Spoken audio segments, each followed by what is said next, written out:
Ladies and gentlemen, welcome back to another episode of On Deck with Big 12 Studios. I'm Casey Honigbaum, and today I'm joined by Eric Sorenson from D1 Baseball. Eric, thank you so much for taking the time. We're making our way around the D1 Baseball workforce here, so this is great. Thanks for taking the time and stepping in with us. Yeah, sure. I'd just like to thank my probation officer for letting me off for the day. So, yeah, this works well, Casey. No problem. Joined fun. Beautiful. Beautiful. Well, let's talk some baseball here. I want to get right into it. Yeah. D1 the Big 12, 8 representatives in the NCAA Regionals, and I think there's you can go anywhere from a couple of those bubble teams. 3 of the last 4 teams into the tournament were Big 12 teams, and then you've got Yeah. teams like a TCU and a West Virginia who are legitimate contenders along with the rest of them. So I think the first question I want to start out by asking you, because this is kind of a fun one, and I think everybody will have a different answer depending on who you watch, what you watch. What do you think the best storyline is coming, whether it's coming out of the tournament, the Big 12 championship tournament, and coming into regionals, or maybe just Yeah. going into regionals themselves? What's the best storyline Yeah. that you think I is? just I just kind of think that it's more the case of there's 8 teams in this thing. I mean, that they hadn't had that many. I guess this is the most ever, I think, right? Yeah, And yeah, they only had 5 last year. And you think about that, Casey, you think about, okay, so there's 8 teams that made it. You're right, though. Three were on the cusp of not, but they all got yeah, in, as far as the last 4 in. But if you think about it, if Oklahoma and Texas were still in the conference, would that be 10 teams for the Big right, 12? It kind of right. shows how strong of a season it was for the Big 12. Obviously, adding Arizona State was big. Yeah, Those are 2 of the marquee programs now that are in the country that they've always been. yeah, But yeah, I just think the number of teams getting in now. The other, I guess, the subtext of that is nobody got a home regional. Little surprised by that. I thought TCU might have had a good argument for it. West Virginia just didn't quite have the RPI for it. Kansas kind of the same way, but I yeah. just think that at the top, just so many good teams, such a good, strong conference this year. That's kind of what I took away from that. Yeah, yeah, absolutely. I wonder what do you make of maybe the conspiracy that it's like, okay, maybe you're not getting a regional host spot, but we'll let those, kind of all of those bubble teams, you guys are all in. I don't know Yeah. if they're that's kind of like the conspiracy part of my brain is like that's kind of where who knows? It's we all should put on our tinfoil Yeah, hats. right, I exactly. think the aliens are coming to take us. No, it's yeah. I obviously I don't subscribe to that. I just think it's Yeah, cool that I was really kind of surprised, to be honest with you. I was a little bit surprised Arizona State got in. Their yeah, RPI was a little bit low. I know that the committee in the past kind of gives a little bit of a pass to the West, because the West is sure, always kind of has this. They have sure. the RPI has a bias against it, so I think it's kind of good that they got in. They're probably better than their RPI shows, but Yeah, no, man, I just think it's good they all got in. Again, I think the only one that had a shot, or could have could bitch about not getting a home regionals, TCU. yeah, yeah, They're going to be a strong 2 seed, and the yeah, problem with TCU is they almost deserve. I thought they deserved a home regional, but at the same time, they also got one of the toughest roads. I know we're going to talk about that here in a bit, yeah. but they didn't get any quarter by being matched up with at the Oregon State or at Oregon State Regional, I should say. Yeah, yeah, yeah. And Corvallis, that's not an easy one at all. But yeah, we'll go on the flip side of that before we get to that. But Yeah. which team out of these 8, or maybe there's a couple, you could pick a few if you want. Which one do you think has the best path to getting to a super regional as we head into, the weekend here? Yeah, there's just there's not one that jumps out at me. In fact, I'm looking at the bracket now. There's not one that jumps out that just has, there's nobody you can say has an easy road. Right, right. Here's one thing you keep in mind, though. I was thinking about this, and I'm an Omaha native, so I'm a Okay, Creighton University basketball camp alumnus. there you Um, go. but yeah, I think that KU. They're playing pretty damn good, and also they got sent to Arkansas, which is no treat either. But Right. Arkansas has also has shown a knack of not making it out of the super regionals the last few years. If you remember, was it 2021? They were the Yes. number 1 team, dominant team for 10, 12 weeks. And Nebraska almost eliminated them out of the regionals, and then they went to super regionals, and of course NC State, beat them and Yeah. eliminated them before they got to Omaha. So Arkansas kind of has a knack of slipping up a little bit, and their pitching has not been great the last few weeks. So I think KU actually, I know it sounds crazy to go into Ball Stadium and win that region would be nuts, but I think they might have as good a shot as anybody to come out into the super regional round. I love that answer because that was kind of they're one of my picks as well to make it out. And I think, you look at Arkansas's offense and you think, that is a tough draw, of course.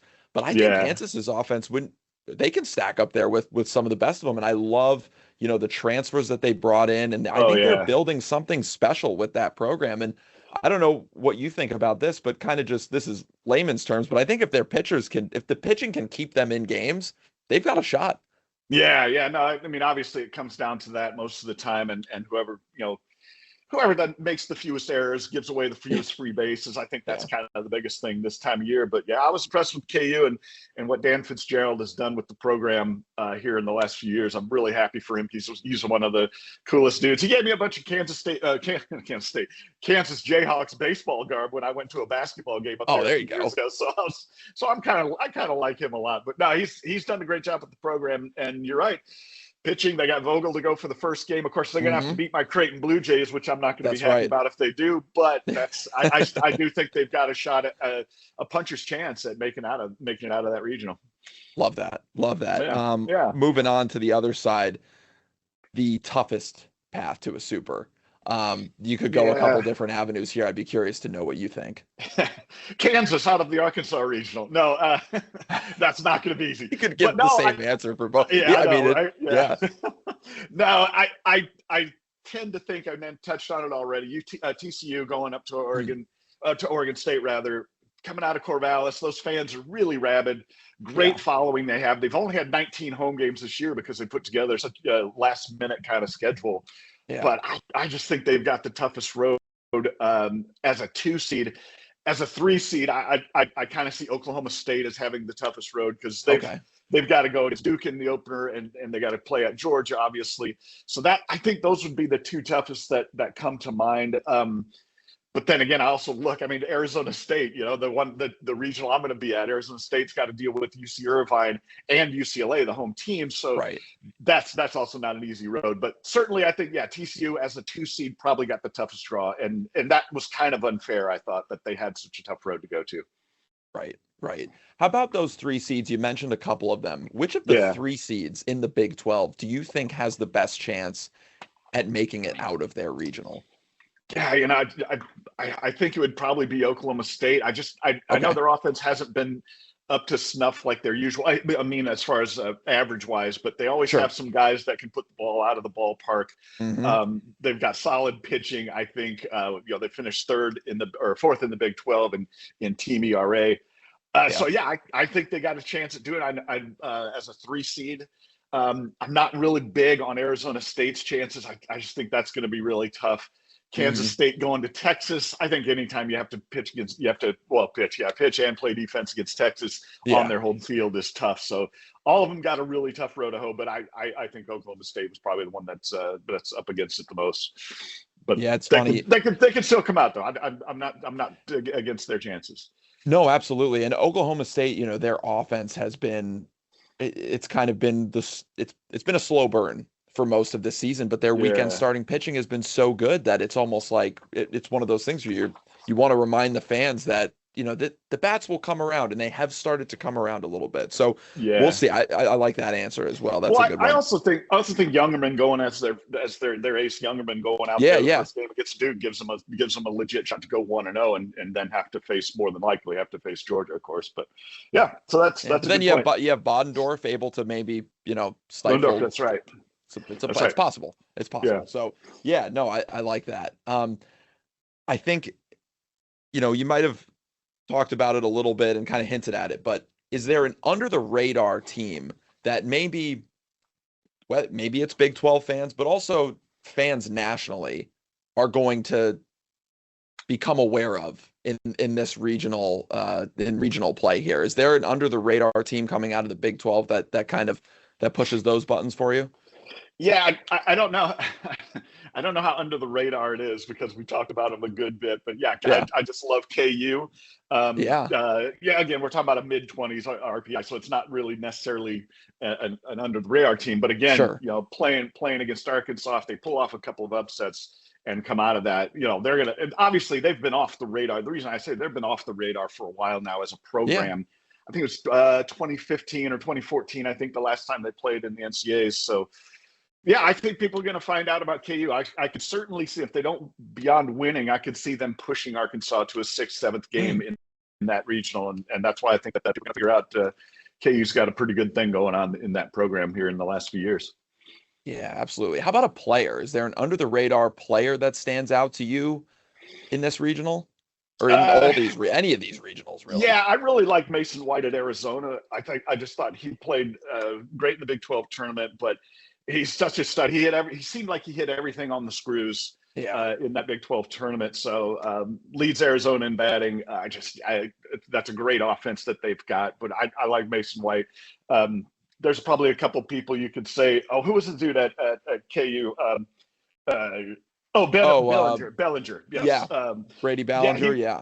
Ballinger. He was another one that I didn't really know much about. You could look at the stat sheet and say, okay, yeah, this guy's good. But yeah, every time he got up in the Big 12 tournament, you kind of held your breath if you were the opposing team. It seemed like, yeah. So I think those two players, I guess I gave you a 2-player answer, but I like those that. I think those two are two of the people they're going to find out a lot more about here this weekend. Yeah, Brady Ballinger and Jackson Hauge both on Kansas, both of them Division II transfers. So, talking about, what they've built there, it's really fun. And I love the Mason White as well. And I wondered, do you subscribe to the thought process that team kind of goes as he goes almost? Yeah, that's kind of true. I saw him a couple of times this year, other than in the Big 12 tournament. Yeah, he's really the straw that stirs the drink for them, and again, just kind of hits everything hard, and yeah, you have a player like that can kind of gets the offense going. That's such a valuable tool to have, and a leader like he is. It's just great to see him having success, and again, now the other thing I didn't point out about that Arizona is they're going to have to get through Cal Poly, I think a really vastly underrated team up there on the Central Coast up here in California. Don't get a lot of publicity, and of course you're playing at Oregon to begin with, and I thought Oregon had such a strong season in the Big Ten, obviously winning the Big Ten, so yeah, that's going to be another one tough to pick Arizona to win because they've got such a tough road to hoe. Yeah, absolutely. Looking ahead a little bit, I know we don't want to get too far ahead of ourselves, but this is the road to Omaha. Yeah. Which of these squads do you think, if they're able to get past the regionals, super regionals, or even, get past a regional, which one do you think has the best chance, not only of making it to the Omaha 8, but, making some noise in the College World Series? Yeah, I like Arizona a lot. If the draw is tough, I like TCU a lot. Yeah. The draw is tough. They can come out of there, though, and then they'd be matched up probably with Florida State more than likely. Yeah. A team that I think they could be. That would be my guess. And of course, we talked about KU going to Arkansas. They would have a tough back-to-back. KU would have to beat Arkansas and probably Tennessee more than likely, or who knows, maybe Cincinnati would come out of that. But no, I look at those two, and I just think that they've got a little bit more depth to them. I pitching wise, especially too. So I would kind of see that those two would be the ones that might make the biggest, have the candidates to make the biggest run, and who knows, even second weekend in Omaha. Yeah, love that. Last question for you before I let you go. Sure, man. This is a personal one. But this is such a fun, especially this weekend. This is such a fun weekend for college baseball fans because starting at noon you can watch games, and then you're watching games up until sometimes 2:00 in the morning. Yeah, those West Coast, that Oregon regional. What is your favorite part about this weekend and the college baseball playoffs? Yeah, I obviously this is the weekend where you're going to get more of the Davids beating the Goliaths. I think that's my favorite part about it. Since they went to 64 teams, you have this first round where it's just 4 teams, a little bit more intimate. The old regional format, which was probably before you were born, Casey, was 6 teams, and it was a zoo to try to get through that. 6-team regionals just wasn't really fair. But yeah, I just you kind of see teams come out of the woodwork like a like I said, like for instance, Cincinnati, I think is kind of a dangerous team. Yeah. I could totally see Carrington Cross and those boys, giving Tennessee a tough time, beating Wake Forest. I just love the fact that a lot of these teams, they get a little bit exposed with these mid majors and lower level teams that, if you want to call the lower level of the Big 12 type of teams. But yeah, they we find out where the rubber hits the road. This is where you see upsets happen more often than not, and so that's the part I love the best, is just seeing some of these big wig teams kind of struggle, and it always makes us happy. It seems like when you see a team like a Kent State or a Stony Brook in that year that they did, or Oral Roberts a couple years ago. So yeah, this is kind of the funnest part of the NCAA tournament to me, is the opening round of games. Yeah, it's one of the most fun times of the year as a college baseball fan. It's funny you mentioned Cincinnati. This is just to put a bow on it.